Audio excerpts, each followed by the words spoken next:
Nous allons prier avant d'apporter la parole. Nous allons prendre un texte dans 2 Corinthiens chapitre 1 verset 3. Béni soit Dieu, le Père de notre Seigneur Jésus-Christ, le Père des miséricordes et le Dieu de toute consolation.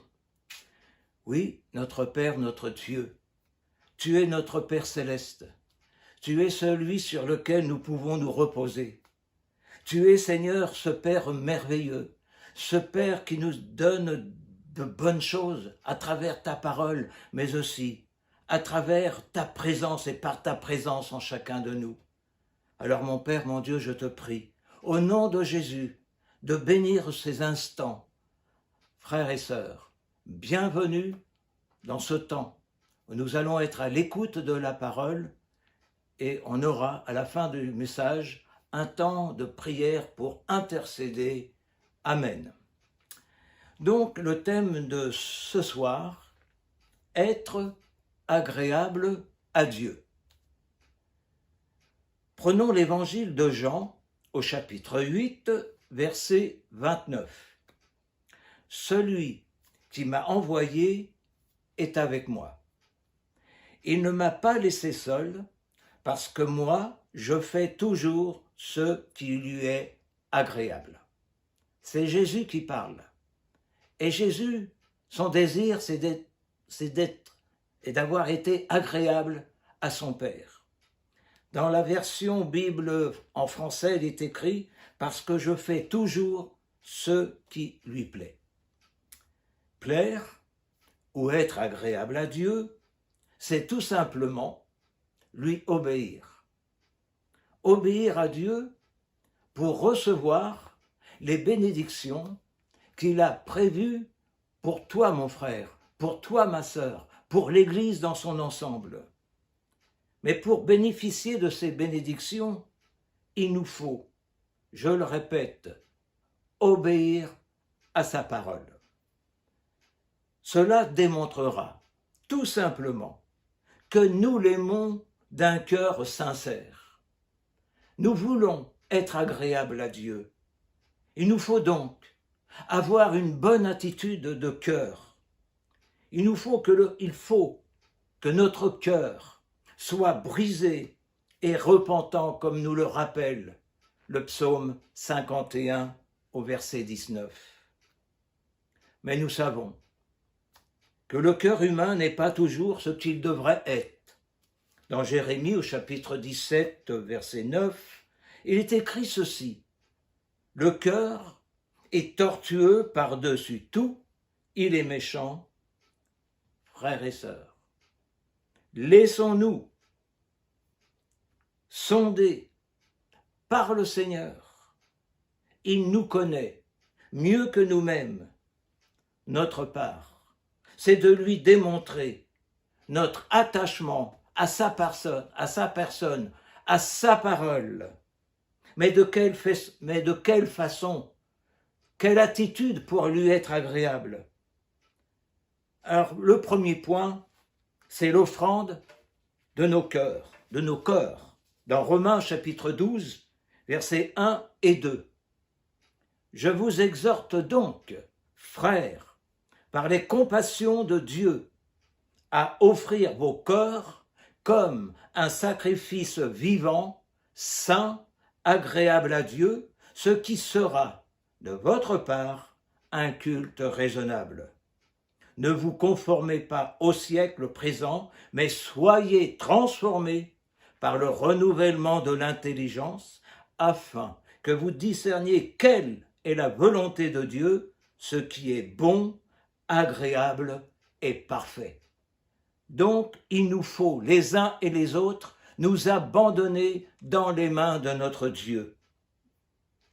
Oui, il ne suffit pas de lire la parole.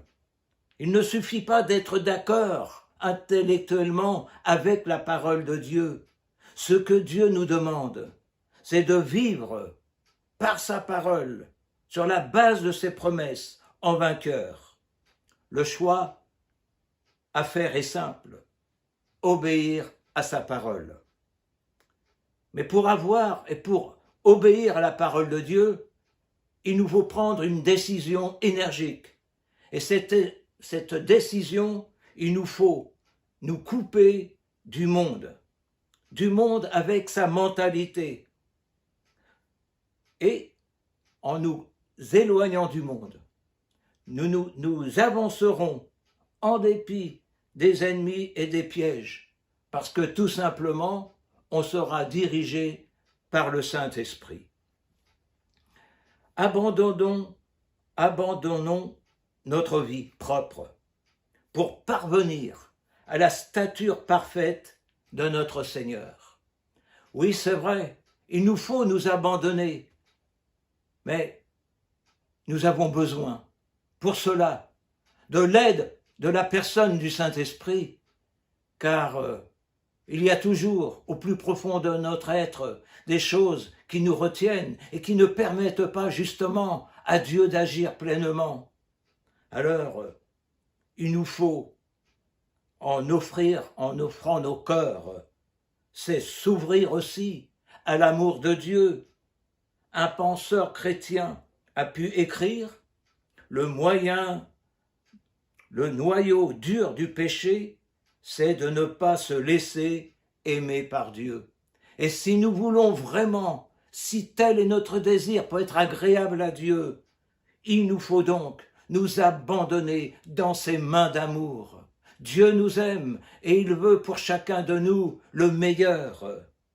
Oui, laissons-nous aimer par Dieu. Dieu nous l'a démontré en donnant son Fils. Dieu sait tout ce qui nous concerne, nos échecs, nos peines, nos reniements de sa personne. Mais nous avons son amour à notre disposition, son amour qui demeure toujours invariable. Demeurons, frères et sœurs, dans son amour, en gardant sa parole. Nous voyons cela dans Jean chapitre 14, verset 23, et dans Jean chapitre 15, verset 10. Deuxième pensée. Après nous avoir abandonnés dans les mains de notre Dieu, laissons-nous donc façonner par lui. Nous sommes l'argile, il est le potier. Deuxième pensée, pour être agréable à Dieu, il nous faut intercéder pour tous les hommes. Nous voyons cela dans 1 Timothée chapitre 2, versets 1 à 3. J'exhorte donc, avant toute chose, à faire des prières, des supplications, des requêtes, des actions de grâce pour tous les hommes, pour les rois et pour tous ceux qui sont élevés en dignité, afin que nous menions une vie paisible et tranquille en toute piété et honnêteté. Cela est bon et agréable devant Dieu, notre Sauveur. Il nous faut donc prier sans cesse, prier pour nos frères et nos sœurs, pour nos assemblées, pour nos églises. Mais au-delà, il nous faut prier pour ceux et celles qui ne connaissent pas ce merveilleux Sauveur. Il nous faut prier pour les autorités politiques, médicales, enfin tous ceux qui ont des charges pour conduire le pays. Il nous faut donc prier sans cesse.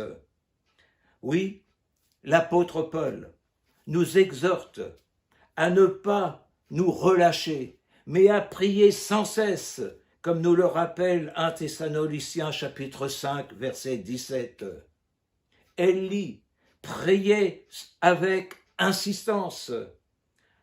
Habacuc au chapitre 2, verset 1 dira « J'étais à mon poste et je me tenais sur la tour. Je veillais pour voir ce que l'Éternel me dirait. » Oui, par la prière, nous avons donc ce privilège de parler à notre Dieu. Et Dieu nous parle à travers aussi sa parole. Donc il nous faut donc sans cesse prier pour être dans le chemin que Dieu a prévu pour chacun de nous. Ne nous laissons pas distraire. Dans le psaume 121, il nous est rappelé que le secours vient de l'Éternel. La meilleure, la plus grande offrande, c'est une offrande de prière, de prier sans cesse. C'est un besoin. Nous avons besoin d'air pour respirer. Eh bien, notre âme a besoin d'avoir cet temps de prière pour avoir cette communion avec l'Éternel, avoir cette intimité avec lui, car nous savons que l'Éternel entend vos prières, frères et sœurs. Ne désespérez pas, persévérez dans la prière. Tel est le message que le Seigneur nous demande. Et puis, mon frère, ma sœur, confie à Dieu ta vie par la prière, tes craintes et tes vœux, car sa grâce infinie sur toi veille des cieux. Dis-lui toutes tes peines, remets-lui tes douleurs. Il a brisé tes chaînes à la croix, il te séchera tes pleurs. Oui, frères et sœurs, prions donc avec conviction.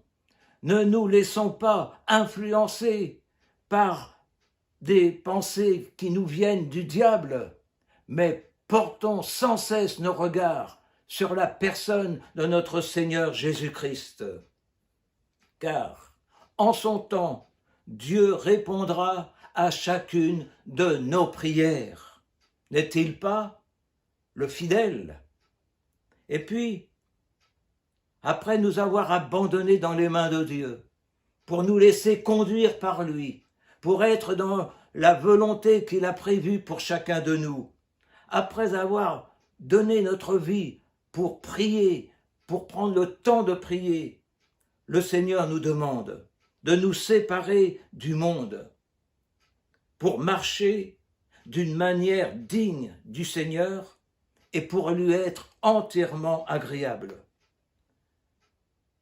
portant des fruits en toutes sortes de bonnes œuvres, croissant par la connaissance de Dieu.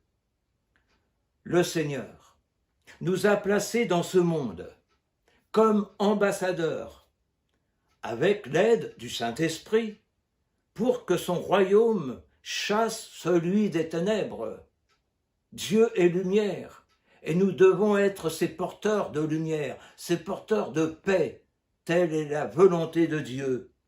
Oui, gardons-nous donc de toute influence qui pourrait nous déstabiliser, qui pourrait nous éloigner du chemin royal qui nous conduit vers la vie éternelle.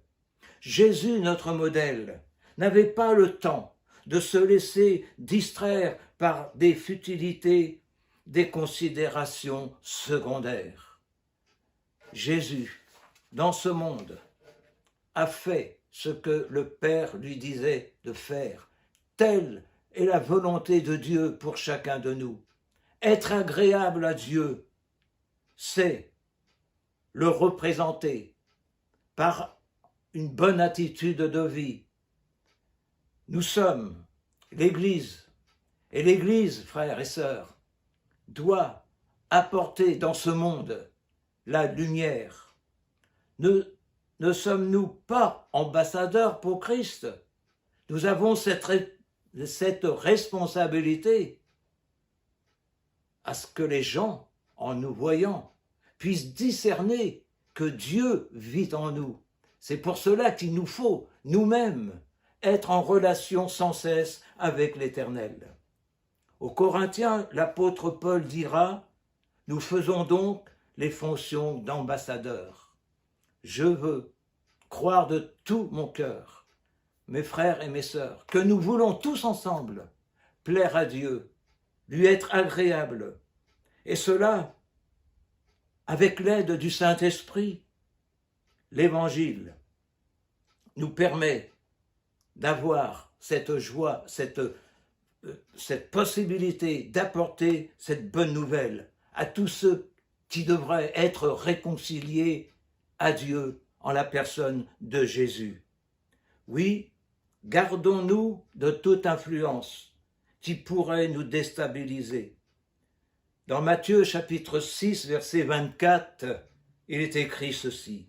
« Nul ne peut servir deux maîtres.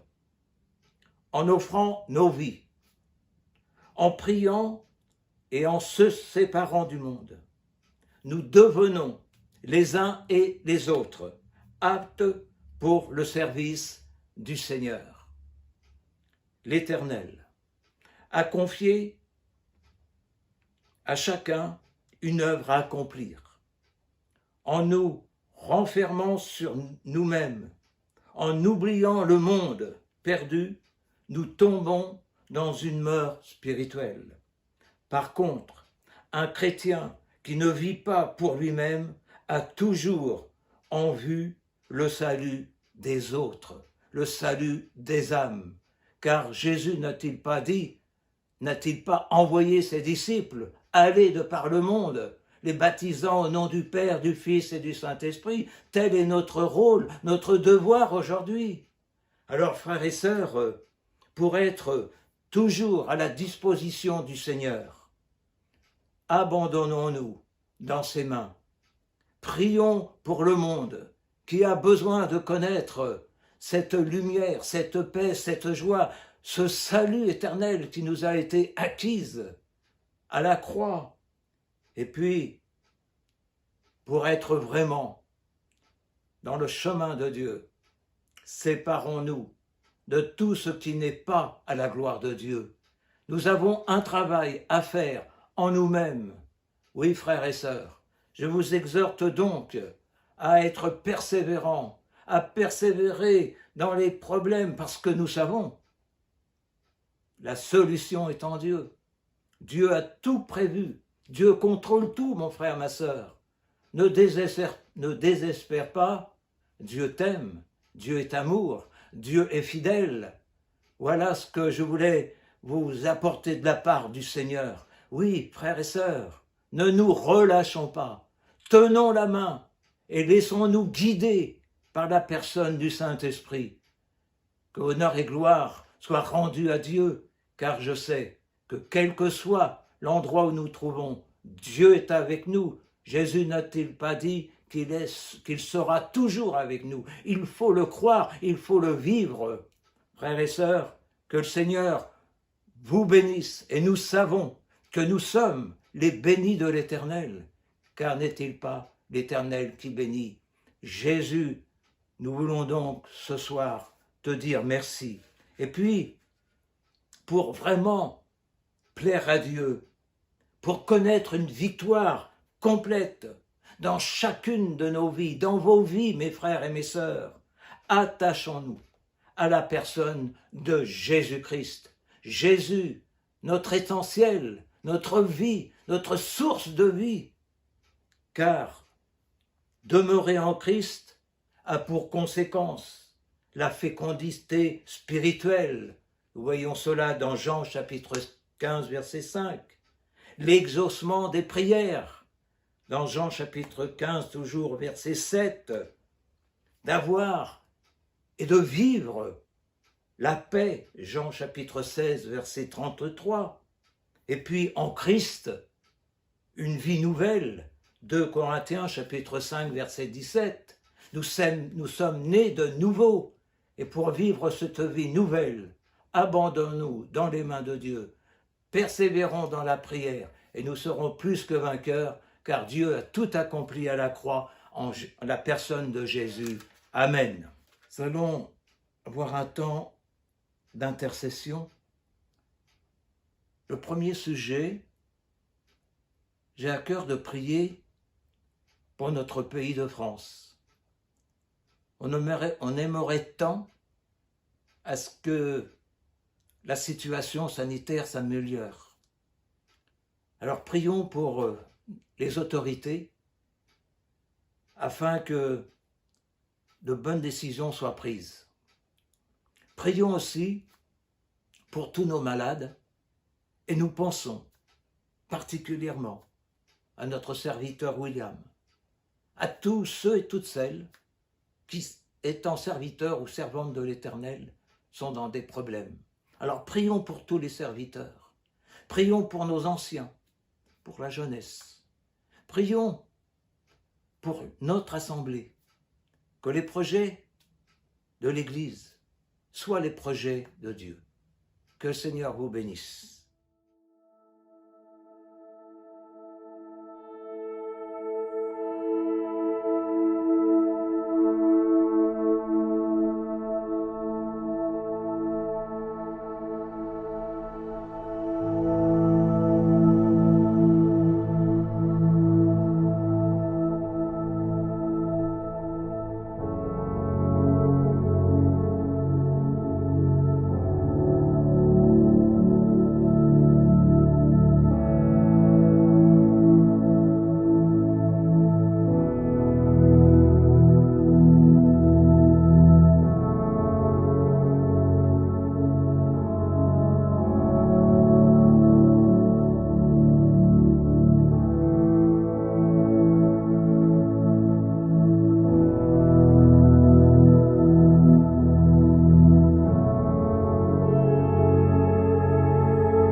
Notre Père, notre Dieu,